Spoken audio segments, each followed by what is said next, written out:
I recently did a video on evolutionary psychology. I was going to examine some of the criticisms of the field, but first I think it might be useful to look in detail at a specific application of the theory.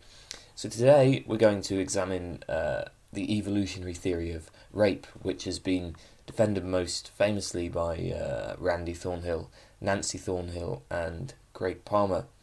I think this is a good topic to do because it's obviously an important one and it's been pretty controversial. It's generated a lot of heated discussion. To begin with then, what views are there on why rape occurs? Well, first of all, a traditional view is that rape is the product of mental pathology. Rape is committed by people who are psychopaths, or people with learning disabilities, or some kind of brain damage, or people who suffered abuse during childhood so were unable to develop properly. Rape results from mental disturbance, from an inability to understand or just not care about social and moral norms. Now, I think almost everybody would accept that mental pathology plays a role in explaining at least some rapes. But as a comprehensive theory, it's difficult to square with just how widespread rape is, especially when we consider date rapes and rapes during war. There's some evidence that these crimes are committed by otherwise normal men. So there's a question of how to explain rape in cases where the rapist doesn't seem to have any kind of mental illness. Now, Lee Ellis, in a book on theories of rape, identifies two other broad approaches to understanding rape. Second, the feminist theory. Essentially, according to the feminist theory, rape is caused by and acts as a reinforcement of the patriarchy. In our culture, there has been a long history of male domination of women. Males have dominated women politically, in that men have had more rights, like the right to vote, and all lawmakers have been men, so that the government ends up being run by men. They've been dominant economically, since women were prevented from various kinds of work.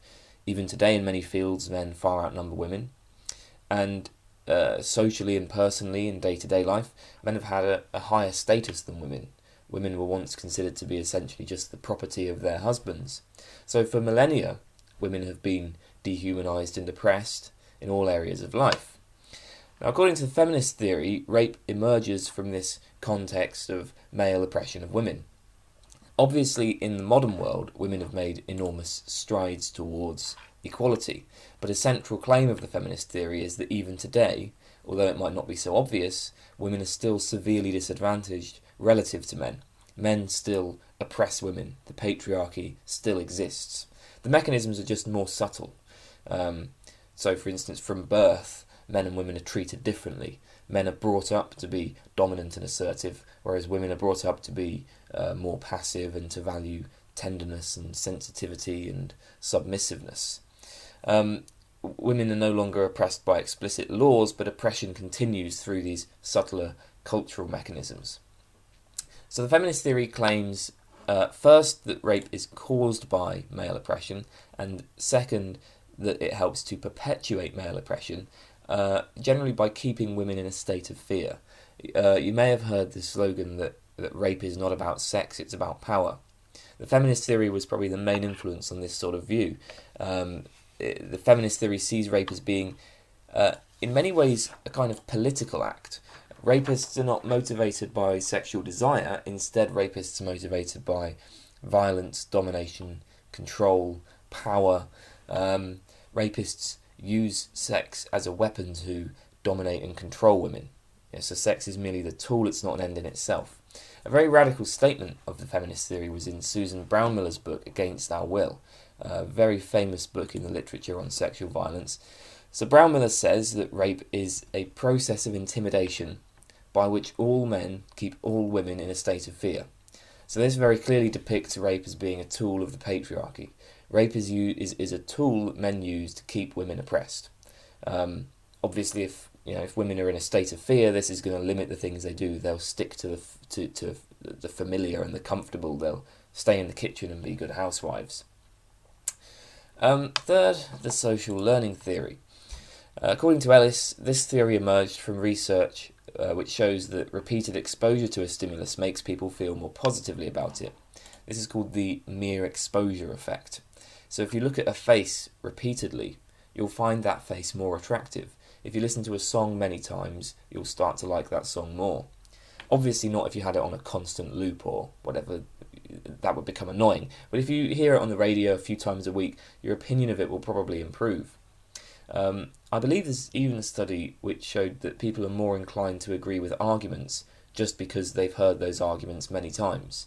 So if you're pro-choice about abortion and you read a load of pro-life arguments, or even if you just read the same pro-life argument over and over and over again, you're likely to become at least a bit more accepting of pro-life ideas. Not because the arguments are necessarily any good, but just because you've heard them a lot. Okay, so according to the social learning theory, sexual aggression is learned through sort of imitation and positive reinforcement. Men see other men being sexually aggressive, maybe their family members, maybe they see it in the media, then they adopt the same behaviours themselves. Ellis suggests a few ways this happens. So first of all, rape scenes or sexually aggressive scenes may be depicted in the media in a positive light, in films and TV shows, and of course pornography. There's a lot of more violent sort of pornography. Men watch violent pornography, then adopt the same behaviours in their real lives. Second, men learn to associate sex and violence because sex and violence are frequently depicted in the same context. So think about slasher films or Game of Thrones. You've got blood and guts one minute and sex the next. So the sexual arousal is repeatedly associated with violent impulses. Third, our culture perpetuates various myths about rape, such as that all women secretly desire to be raped, or if a woman is getting drunk and wearing slutty clothes, then she's asking for it. Those sort of myths help to rationalise and excuse rape. We treat phobias by repeated exposure. If somebody's afraid of spiders, we can desensitise them by repeatedly exposing them to spiders. In the same way, men who would not otherwise be inclined to be sexually aggressive can become desensitised to it if they're in a culture that constantly depicts sexual aggression in the media, it constantly rationalises and excuses it. So overall, the social learning theory emphasises the way that sex and violence are constantly linked in the media, the promulgation of rape myths that are used to excuse rapists, and desensitisation. All of these things contribute to the problem of rape. Now, an important thing to note about the feminist and the social learning theories is that they both place an emphasis on culture.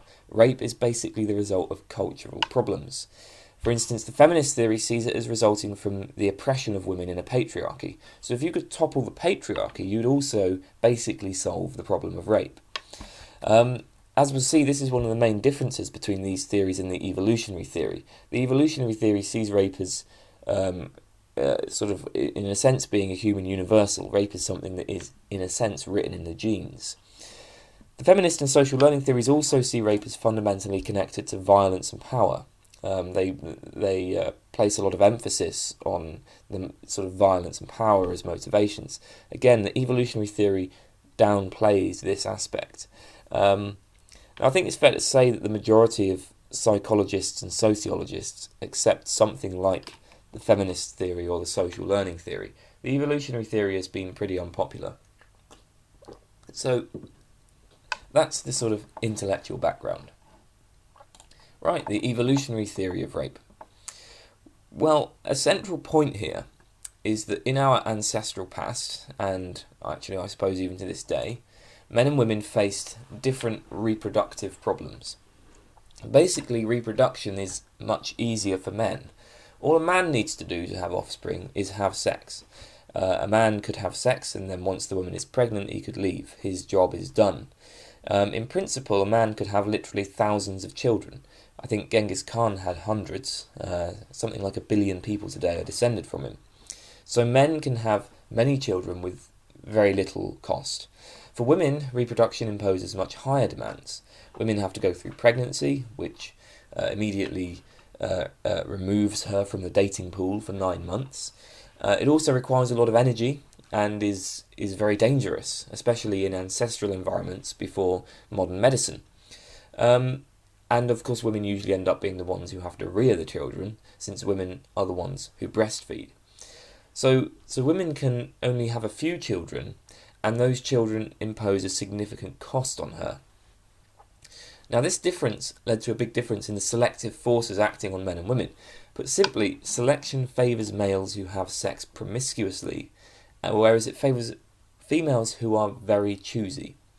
Women will ideally go for a single man who is healthy, who has a lot of resources, who shows commitment to them, so he's willing to share his resources with her, and so on. Women have no pressure to seek many men, since the number of partners a woman has wouldn't have any effect on the number of children she can bear. Pregnancy lasts 9 months, so from a woman's point of view, she only needs one partner. On the other hand, a man can maximise his reproductive success by having sex with lots of women. These kinds of differences can be seen in many mammal species. Females tend to withhold sex. Males have to prove their worth and prove their commitment before sex is granted. So there are essentially 3 possible strategies that males might use to secure females. First, honest advertisement and courtship. In this case, the male has a good social status, he has lots of resources, he's prepared to commit, and he advertises this. Second, deceptive advertisement and courtship. The male pretends to be better than he is. Finally, coercion or rape. The male simply has sex with the female whether she wants it or not. Thornhill and Palmer, in their book A Natural History of Rape, identify 2 ways that rape can emerge as a product of evolution. First of all, rape might be a direct adaptation. In this case, rape directly improves the rapist's fitness, so is selected for as a reproductive strategy. Now, this requires that in certain circumstances, men who committed rape had more offspring than men who refrained from rape. And they had more offspring because they raped. So it's not just that rapists happened to have more offspring, they had more offspring in virtue of the raping. So what were these circumstances? Well, first, men who were unable to acquire women any other way. This might be particularly common in polygynous societies, where you have one man pairing off with many women, which is actually a very common arrangement in human history. In these societies, there'll be a lot of men who are simply unable to acquire women in any other way.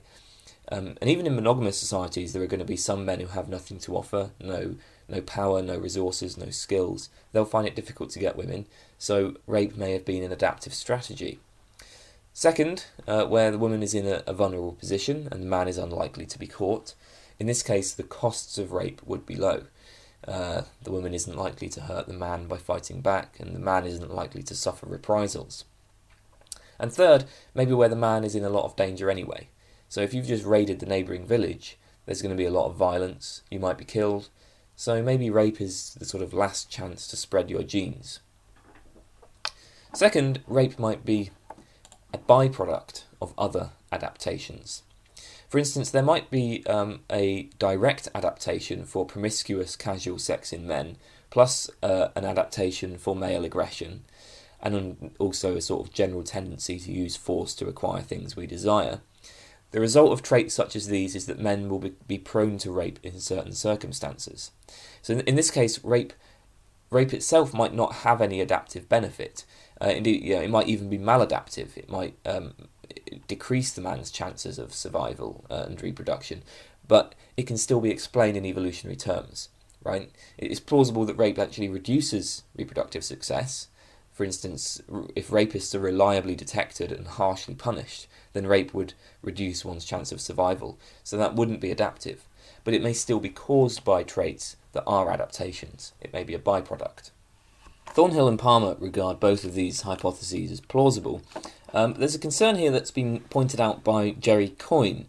Does the byproduct hypothesis have any explanatory value? The problem here is that essentially any human behaviour can be considered a byproduct of adaptations. For instance, playing the piano or using a computer keyboard to write a philosophy essay are byproducts of traits like manual dexterity and our large brains.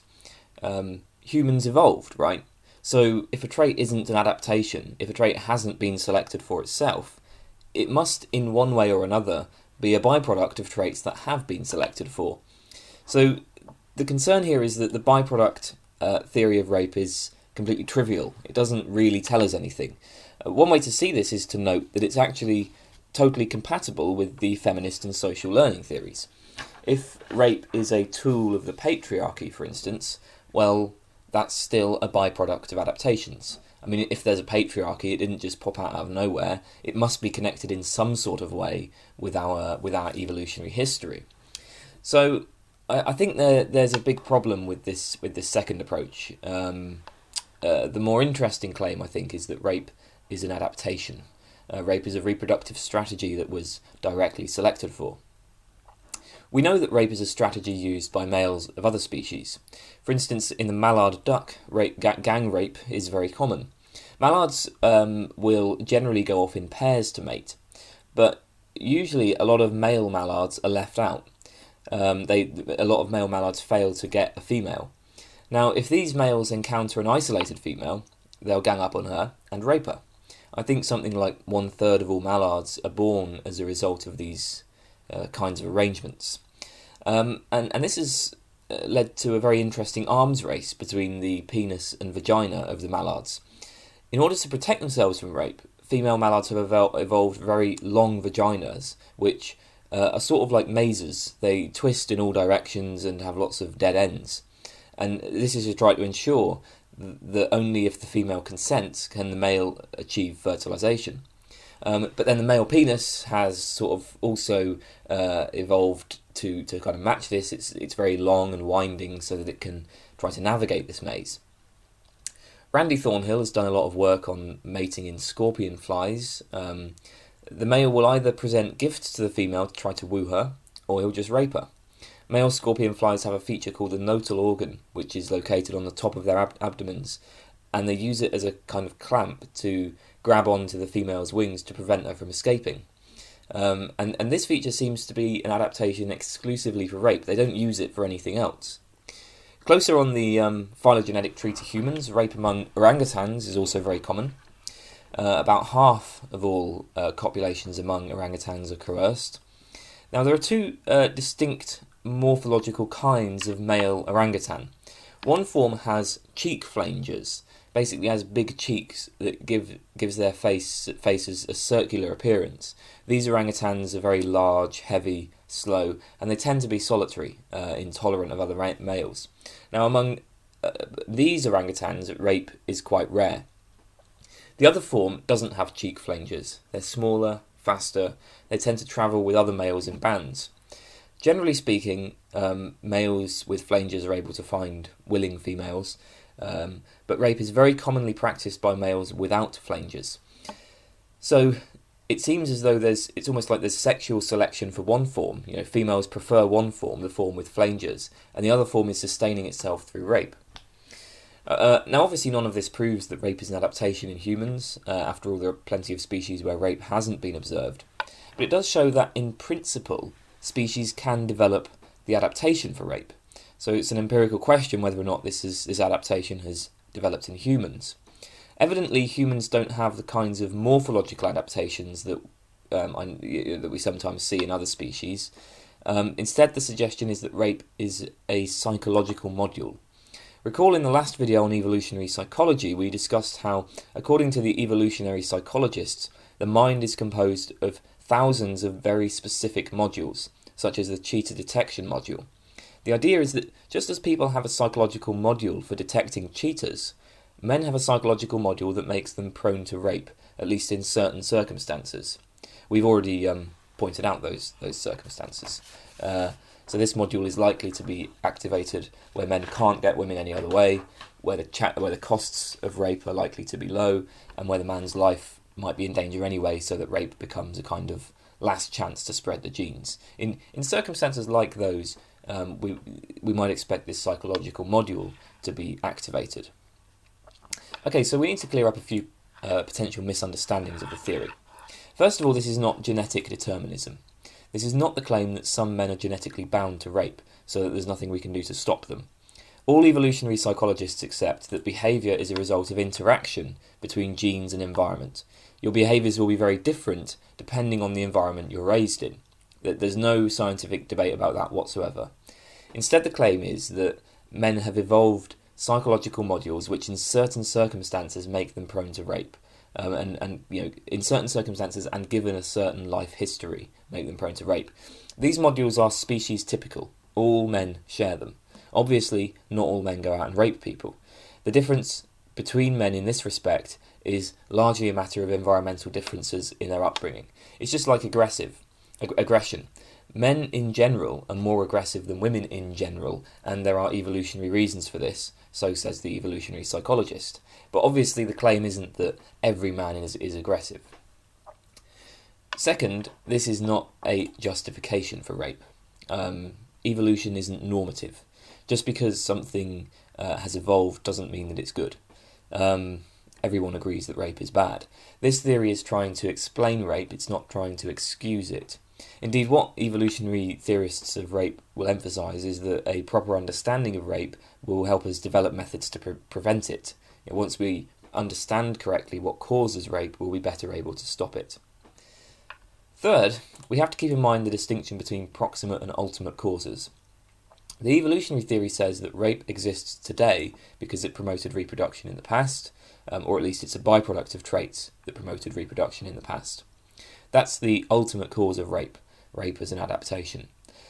But obviously very few rapists are going to be thinking to themselves, oh well, how can I promote the spread of my genes? The proximate cause, what consciously drives an individual rapist, will generally be sexual desire, and maybe also the desire for power and control and so on. But the evolutionary theory sees rape as being essentially a sexual act. Sexual desire is the central motivation. Rape is a mechanism for spreading your genes, and you achieve this by having sex. So the psychological module that makes men prone to rape will also tend to activate sexual arousal. This is one part of the theory that has been very controversial. As we saw, the feminist theory in particular strongly downplays the sort of sexual motivation for rape. Now, evolutionary theory also helps shed light on rape victims. Just as rape is an adaptation for men, women have adaptations to mitigate the harms of rape. So here's a question. Why is rape so distressing? I know that might sound offensive and stupid, but think about it for a minute. Rape doesn't necessarily involve any physical harm. There will often be the threat of harm, but sometimes there's not even that. So why exactly is it so bad? Well, consider that the majority of women would probably rather be beaten up than raped, right? So it seems that that it is regarded as an extremely bad and distressing thing, but it's not immediately obvious why this should be so. Now, Thornhill and Palmer suggest that the evolutionary theory can help shed light on this. Rape severely affects the reproductive success of the victim. First, if she becomes pregnant, she'll end up having to invest a great deal of energy in a child from a substandard father, from a father that she didn't choose. Second, her long-term partner may leave her, may remove his resources. If she's had sex with another man, this leads to uncertainty of paternity, and a man won't want to invest resources in children that aren't his. Also, a third point is that given the different demands for sex that men and women have, which I explained earlier, women can use sex to their advantage. Women can bargain with sex. They can use it to acquire resources from men. Now, rape obviously deprives a woman of this ability. So in a sense, it's not just assault, right? There's not just this problem of assault. It's also reduces reproductive success, and it's also a kind of stealing. So for many reasons, rape has costs beyond that of a mere physical assault, which it helps explain why it's so bad. A study of 790 rape victims by Randy Thornhill and his wife Nancy Thornhill had some surprising results. They found that the more violent a rape is, the less likely the victim is to suffer emotional distress. The more violent the victim suffers, the less likely they are to suffer emotional distress. Now, this is very surprising. We'd surely expect that the more injuries you suffer, the more distressed you be. But from an evolutionary perspective, this is expected. Physical injury is strong evidence that the sex was forced, in which case the woman's partner would be less likely to leave her, less likely to withdraw his resources. In other words, in our distant past, the claim is that a woman's future would be under greater threat if there was no evidence of coercion. Physical injury provides the evidence of coercion. Second surprising result is that the victims who suffer the most emotional distress are women who are married and women who are of childbearing age. Children, the elderly and single women suffer less emotional distress. Again, this is kind of surprising. Elderly people and children, you might expect, are frailer, more vulnerable, so it would be more distressing to them. Well, again, the evolutionary theory helps to shed some light here. For children and elderly women, there's no chance of pregnancy, so there's less threat to one's reproductive success. Especially in elderly women, there's no threat at all to reproductive success. But for women of childbearing age, rape will remove their control over who the father is. Similarly, married women would be expected to be more traumatised than unmarried women, since married women face the threat of their husbands withdrawing their resources. Now, I should point out that the data here is quite controversial. The Thornhills authored 3 papers on this called An Evolutionary Analysis of Psychological Pain Following Rape, if you want to do some of your own reading around it. Even in these papers, I noticed a few things that might be some problems for their theory.